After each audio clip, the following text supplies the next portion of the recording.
نعمت ہے کہ میں تیرا بندہ ہوں. وَتَكُونَ لِي فَخْرًا أَن تَكُونَ لِي رَبًّا لَا يَكْفَىٰ بِفَخْرًا أَن تَكُونَ لِي رَبًّا. مجھے اس بات پر بڑا فخر ہے کہ تو جیسا میرا رب ہے. انتا کما احب، جیسا میں چاہتا تھا نا تو ویسا ہے. فاجعلنی کما تحب، مجھے بھی ویسا بنا دے جیسا تو چاہتا ہے.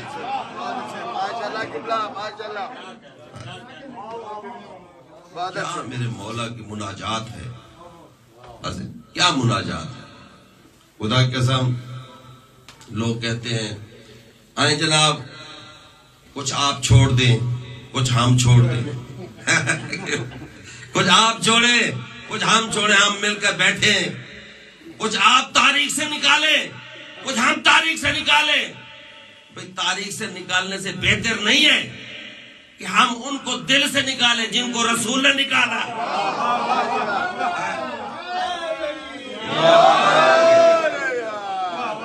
ان سے دل لگائے کیوں قبلہ. اور خدا کی قسم یہ علی، اچھا علی کا معنی کیا ہے؟ میں چلو آج تھوڑا سا یہ بتا دوں.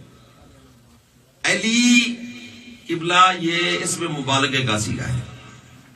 یہ جناب علی نہیں، ہم پہلے خط لکھا کرتے تھے جناب علی گزارش ہے.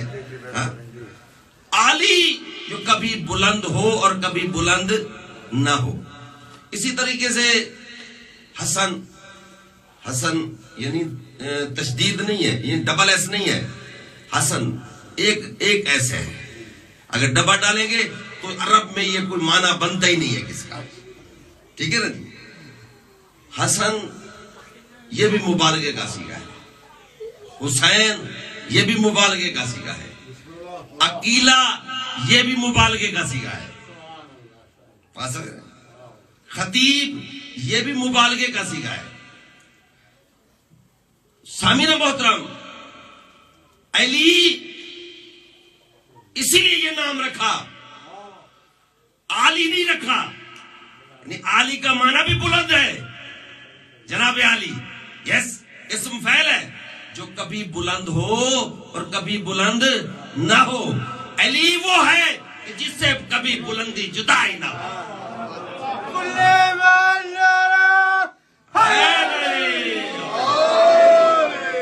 اور اسی طرح حسن وہ حسین جس سے مر کے بھی حسن جدا نہ ہو. اور اسی کی تصغیر ہے حسین، وہ بڑا حسین یہ چھوٹا حسین. اور عاقلہ جو کبھی عقل کی بات کرے اور کبھی نہ کرے. اب سمجھ میں آتا ہے کہ بی بی زینب کا نام عقیلہ بنی ہاشم کیوں ہے. عاقلہ جو کبھی عقل کی بات کرے اور کبھی نہ کرے. عقیلہ جس سے کبھی عقل جدا ہی نہ ہو. مصائب کے پہاڑ بھی آ جائیں ایک لمحے کے لیے بھی عقل جدا نہ ہو. آپ دیکھتے تھوڑی سی مصیبت آ جائے تو عقل چھوڑ دے. یہ بی بی کا مقام ہے. سامعین محترم، میرے ذہن میں ایک واقعہ آ گیا ہے. باتیں اور بہت تھی، پروگرام کوئی اور تھا، پھر بیٹھا تو پھر اور باتیں شروع ہو گئی. کوئی ادھر کی سنتے ہیں کوئی ادھر کی سنتے ہیں، پھر وہ ساری باتیں مکس ہو جاتی ہیں. قبلہ معاشر کا میدان ہوگا اور اس معاشر کے میدان میں تمام انبیاء سید الانبیاء کی بارگاہ میں آئیں گے کہ ہم نے دین کے سلسلے میں جو کچھ کیا ہے آپ اس کی تائید فرمائیں تاکہ اس کو شرف قبولیت ملے. مل جائے. آپ کیونکہ شاہد ہیں ہم پر، اسی لیے آپ اس کی تصدیق فرمائیں. تو سرکار محمد مصطفیٰ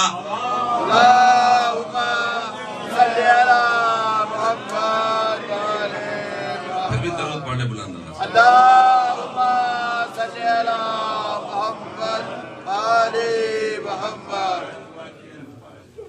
سرکار محمد مصطفیٰ تصدیق فرمائیں گے. جب فارغ ہو جائیں گے تمام امتیں تمام انبیاء کیونکہ ہر امت پر ہر نبی گواہ اور تمام نبیوں پر ہمارا نبی گواہ. بات سمجھ رہے؟ اچھا ایک اور میری بات پھر ذہن میں ایک اور آ گئی ہے کہ دیکھیں ہم کتنی توہین کرتے ہیں رسول اللہ کی، کہ جناب جبرائیل آئے اور آ کر کہا اقرا، اور کہا میں ما انا بقاری، میں پڑھنے والا نہیں ہوں، مجھے پڑھنا نہیں آتا. ہاں، اور جبرائیل نے آپ اگر وہ کہانی پڑھیں تو عجیب و غریب نظر آتی ہے. خدا کی قسم یہ توہین رسول بھی ہے اور اللہ کی بھی توہین ہے. مثلا میں دیکھیں شاہ صاحب میرے سامنے بیٹھے ہوئے ہیں، میں کہتا ہوں قبلہ ذرا یہ پڑھیں تو صحیح، یہ کہتے ہیں سوری مولانا میں پڑھا ہوا نہیں ہوں. اس کا مطلب ہے میں ان کی ذات کے بارے میں جاہل ہوں. ہاں آپ ذرا سمجھے رہے نا، اس کا مطلب میں اس کی ذات کے بارے میں. بھئی جب اللہ کہہ رہا ہے پڑھ، کیا اللہ کو پتہ نہیں تھا کہ یہ پڑھا ہوا نہیں ہے؟ دیکھ رہے جی بھئی پڑھ. اچھا پھر ایک مرتبہ کہا، پھر دوسری مرتبہ کہا. بھئی جبرائیل کے الفاظ نہیں تھے اقرا کے، وہ اللہ کے الفاظ تھے. پڑھ، اور وہ تو وہ ذات ہے اذا اراد شیئا ان یقول له کن فیکون. بھئی وہ کہے اقرا اور آگے بندہ کہے کہ میں پڑھنا نہیں جانتا، یہ ہو سکتا ہے؟ میں کہتا ہوں علی علیہ السلام جب خانہ کعبہ میں آئے، رسول کے ہاتھوں پر آئے، آتے ہی کہتے پہلے علی نے آنکھ نہیں کھولی. ہاں جیسے رسول کے ہاتھوں پر آئے نا تو قرآن سمجھ گیا کہ میں ریحل پر آ چکا ہوں. آنکھ کھولی، آنکھ کھولی. السلام علیکہ یا رسول اللہ. رسول نے فرمایا وعلیکہ السلام یا ولی اللہ، اے اللہ کا ولی میرا بھی سلام ہو. تو ادھر رسول نے کہا اقرا یا علی، یا علی اقرا. تو کتاب کا نام ہے ینابیع المودت، علامہ سلیمان قندوزی کی. وہ لکھتا ہے کہ جب رسول نے کہا نا اقرا تو علی نے کہا یا رسول اللہ کیا پڑھوں؟ قرآن پڑھوں، تورات پڑھوں، انجیل پڑھوں، زبور پڑھوں، صحف آدم کی تلاوت کروں؟ رسول فرماتے مجھے قسم ہے اس ذات کی جس کے قبضہ قدرت میں محمد کی جان ہے، مجھے علی نے صحف آدم کی تلاوت سنائی. اگر شیش ہوتا تو اس بات کا اقرار کرتا کہ علی مجھ سے زیادہ عالم ہے. علی نے مجھے انجیل سنائی. اگر عیسیٰ ہوتا تو اس بات کا اقرار کرتا کہ علی مجھ سے زیادہ عالم ہے. علی نے مجھے تورات سنائی. اگر موسیٰ ہوتا اس بات کا اقرار کرتا کہ علی مجھ سے زیادہ عالم ہے. علی نے مجھے زبور سنائی. اگر داؤد ہوتا تو اس بات کا اقرار کرتا کہ علی مجھ سے زیادہ عالم ہے. علی نے مجھے ایسے قرآن سنایا جیسے میں محمد کے سینے میں موجود.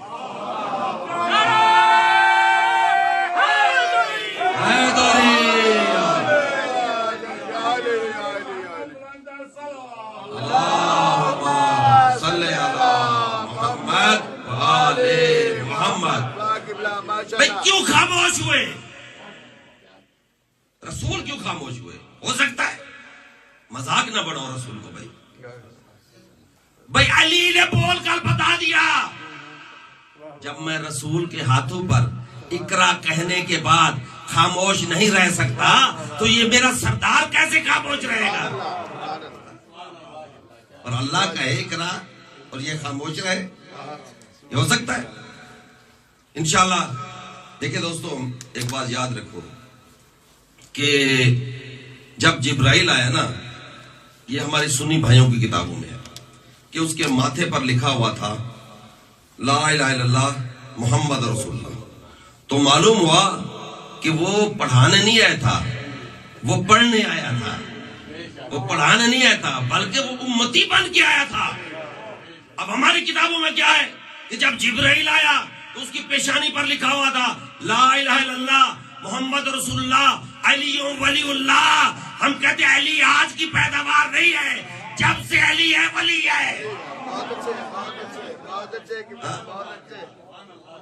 تو یہ مصطفیٰ کا امتی بن کے آیا تھا قبلہ،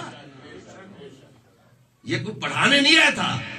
میں نے پہلے بتایا نا بھئی جبرائیل کو علی پڑھائے، علی کو رسول پڑھائے.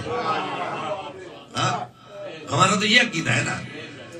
اور تم کہتے ہو اچھا میں جو مثال دے رہا تھا نا وہ یہ کہنا چاہ رہا تھا کہ رسول کے پاس جب جبرائیل آیا اقرا پڑھو تو آپ نے ایسی کوئی اپائنٹمنٹ دیکھی ہے کسی کی نوکری کہ جس کو پہلے آپ نے بھرتی کر رہا ہو، اپوائنٹمنٹ کر دی ہو اس کی، پھر اس کے بعد پڑھاتے رہے اس کو، بھائی نہیں، اس کو اس مقصد کے لیے، بلکہ پہلے تو آپ کنڈیشن لگاتے ہیں، بھائی یہ کنڈیشن ہونی چاہیے، وہ گریجویٹ ہونا چاہیے، اس کے پاس یہ ڈگری ہونی چاہیے، یہ ڈگری ہونی چاہیے، پھر یہ نوکری ملے گی. بھئی جب اللہ نے اس کو خلق کیا تھا تو تمام کوالٹیاں ان میں داخل کر کے پھر اس کو خلق کیا تھا، کیونکہ اس مقصد کے لیے خلق ہو رہا ہے. اور اللہ فرماتے ہیں لولاک لما خلقت الافلاک، میرا حبیب اگر تو نہ ہوتا تو میں اخلاق کو خلق نہ کرتا. مقصد تخلیق افلاک بھی رسول اللہ کی ذات ہے. اچھا یہ تو ہے ہمارا نبی. اب آج حضرت عیسیٰ کی طرف، جب بی بی مریم بچہ لے کر آئی، دیکھیں یہ فرق ہے. میں ذرا یہاں پہ پھر ذہن میرا چلا گیا ہے کہ بی بی مریم جب حضرت عیسیٰ کی آمد کا وقت ہوا نا تو باہر سے تالا لگا ہوا تھا. باہر سے جب ذکریہ تالا لگا کے جاتے تھے نا تو تالا لگا ہوا تھا، لیکن جب آمد کا وقت ہوا تو دیوار کو شگاف دے کر اللہ نے مریم کو مسجد سے باہر نکالا.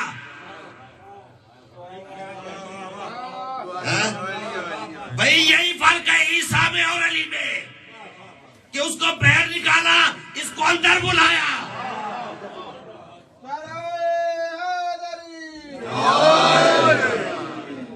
کتنا فرق ہے جناب. اچھا جب بی بی لے کر آئی تو کہا کہ مریم یہ بچہ کہاں سے لے کر آئی، یہ بچہ کہاں سے لے کر آئی؟ تو بی بی نے اشارہ کیا اس سے پوچھو. اب سوال یہ پیدا ہوتا ہے کہ بی بی کو کس نے بتایا تھا کہ یہ بولے گا، یہ بولے گا، یہ گواہی دے گا، اس سے پوچھو.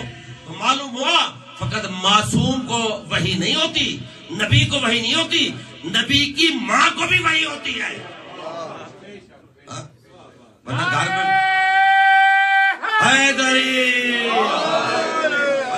میں بیٹھی ہوئی فاطمہ بنت اسد کبھی بیت اللہ نہ جاتی.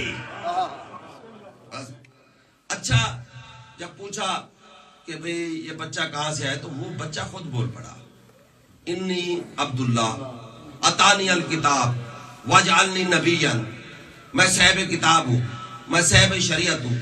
ایمان سے بتاؤ وہ بچہ کتنا چھوٹا تھا؟ 3 دن کا تھا، 2 دن کا تھا، اتنا نا جی. تو اس نے کہا اتانی الکتاب، میں صاحب کتاب بھی ہوں.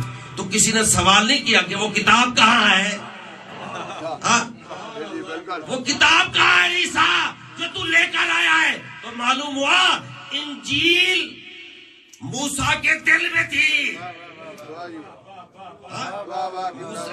عیسیٰ کے دل میں تھی. انجیل عیسیٰ ساتھ لے کر آئے. بات سمجھ رہے؟ کتنی عجیب بات ہے کہ جناب عیسیٰ تو انجیل لے کر آئے اور محمد کو جبرائیل پہنچائے.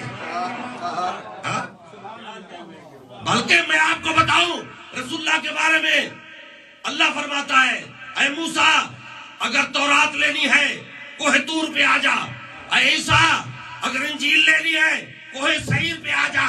میرا حبیب اے میرا مطلوب تیرے آنے کی ضرورت نہیں ہے، یہ قرآن تیرا قصیدہ بن کر تیرے دل پر پہنچ جائے گا.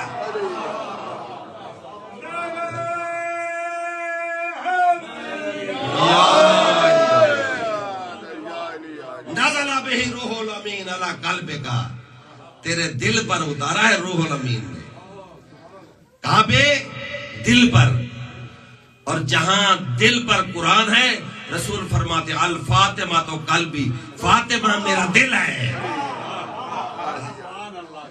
جہاں فاطمہ وہاں قرآن. آپ ذرا سمجھنا اس مقام کو، کیا مقام ہے فاطمہ الزہرا کا؟ وہی ظرف قرآن کا، وہی ظرف فاطمہ الزہرا کا.